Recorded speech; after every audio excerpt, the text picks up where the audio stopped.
Perkenalkan, nama saya Danti Julia Eka Putri dengan NPM C1C02208. Baiklah, di sini saya akan menjelaskan tentang ekuitas. Yang pertama itu ada saldo laba. Saldo laba merupakan laba bersih yang tidak dibayarkan sebagaimana dividen, tetapi diakumulasikan selama masa usaha perusahaan dan laporan pada bagian kekayaan bersih atau ekuitas di dalam laporan posisi keuangan. Sumber utama dari ekuitas pemegang saham yaitu yang pertama itu jumlah yang diinvestasikan oleh pemegang saham dan perusahaan yang tercermin dari modal setoran. Yang kedua itu jumlah yang didapat oleh perusahaan apabila tersebut tidak didistribusikan kepada pemegang saham sebagai dividen dan tetap diinvestasikan dalam perusahaan, maka akan menjadi saldo laba. Yang kedua itu ada dividen. Dividen itu adalah bagian dari keuntungan perusahaan yang dibagikan kepada pemegang saham. Investor yang membeli suatu saham, biasanya kita tentunya itu mengharapkan perusahaan tersebut mengalami keuntungan laba yang besar.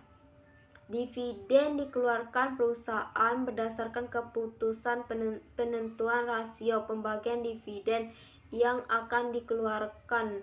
Bentuk dividen yang pertama itu kas, saham, properti, surat proses, dan likuiditas.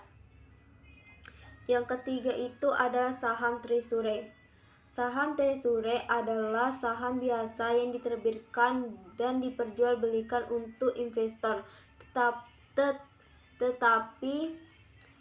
tetapi dibeli kembali dan perusahaan tersebut akan atas nama diterbitkan dan diperjualbelikan untuk investor, tetapi dibeli kembali oleh perusahaan tersebut atas nama perusahaan tersebut. Saham perusahaan yang telah dikeluarkan oleh perusahaan dan kemudian dibeli kembali. Yang pertama itu untuk memperkecil pajak,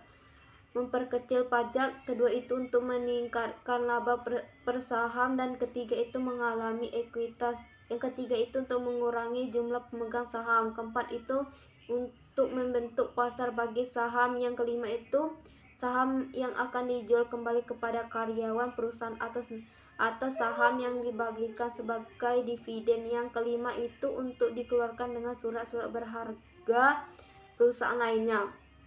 Yang keempat itu penghasilan kooperatif lain.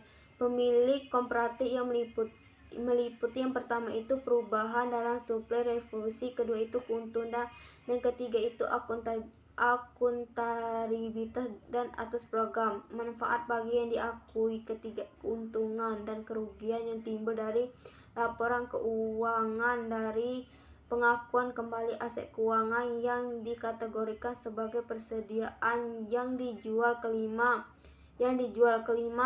di bagian efektif dari keuntungan dan kerugian instrumen lingkungan nilai arus kas. Itulah materi saya ucapkan terima kasih.